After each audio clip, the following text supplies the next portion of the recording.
হাড়ঞ্চল সহ নেত্রকোনার বিভিন্ন এলাকায় বাণিজ্যিকভাবে নানা জাতের সবজির আবাদ করছেন কৃষকরা।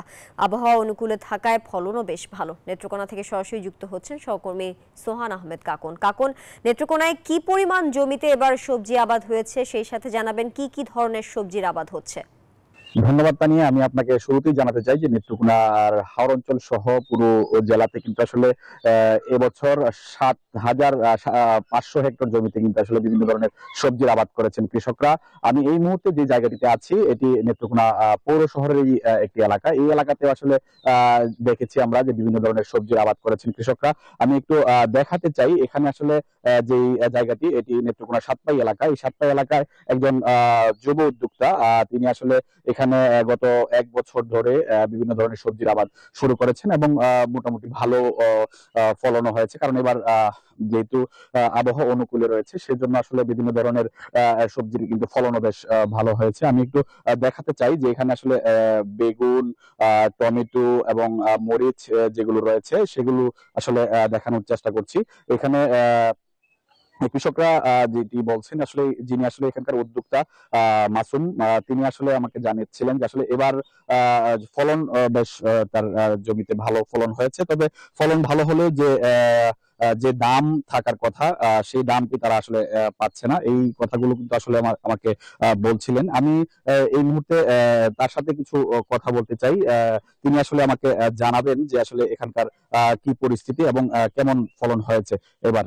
জি, আমাকে একটু জানাবেন কি আসলে এখানে কি কি ধরনের ফসল আবাদ করেছেন এবং কতদিন ধরে করছেন? তো ১ বছর যাবত এখানে আপনার ৪৫০ বেগুন গাছ আছে, মরিচ গাছ আছে, তারপর ১২০০ টমেটো গাছ আছে লাগানো হয়েছে। তো ফলন কেমন হয়েছে এবং কি অবস্থা, বাজার টাজার কেমন পাচ্ছেন? ফলন আলহামদুলিল্লাহ আশা অনুপাতে অনেক ভালো হয়েছে, কিন্তু বাজার পাইছি না আমরা। বাজার হলো আপনার বেগুন আছে ৩৫০ টাকা মন, টমেটো ৪০০ ৩৫০ এরকমই, মরিচ ১৫ টাকা ২০ টাকা কেজি। সঠিক প্যাড আর সঠিক তথ্য দিয়ে এসু সামলে নিব এক হয়ে।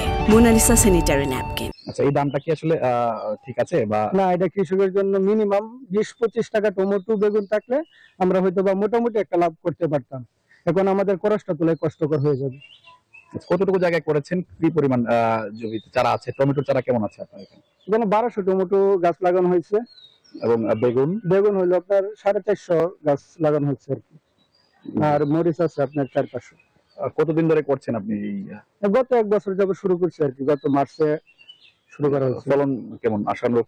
আলহামদুলিল্লাহ ফলন ভালো হইতেছে, কিন্তু আমরা দাম পাই না। সিজনাল সবজির দাম একদম কমে যায়। যে আসলে শুনছিলেন যে যিনি আসলে এটার উদ্যোক্তা, তিনি কিন্তু আসলে বলছিলেন যে এবার দাম কিছুটা কম হয়েছে, যে কারণে আসলে তারা কিছুটা শঙ্কায় আছেন। আসলে যে পরিমাণ ফসল ফলিয়েছেন তারা, সেই তুলনায় কিন্তু আসলে তারা দাম পাচ্ছেন না, এই কথাগুলো বলছিলেন। আমি একটি বিষয় আপনাদেরকে যা আপনার মাধ্যমে আসলে দর্শকদের জানাতে চাই যে যে এখানে আসলে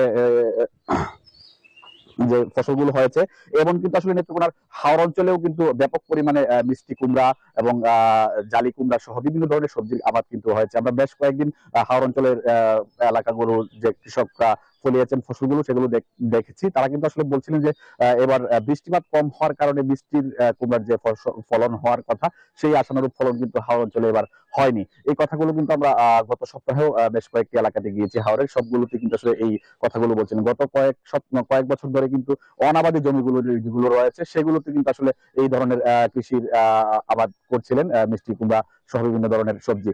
এই ছিল কিন্তু আমার কাছে নেত্রকোনা থেকে কৃষির যে সবশেষ বিভিন্ন ধরনের সবজির আবাদ, সেই আবাদের সবশেষ পরিস্থিতি। তানিয়া।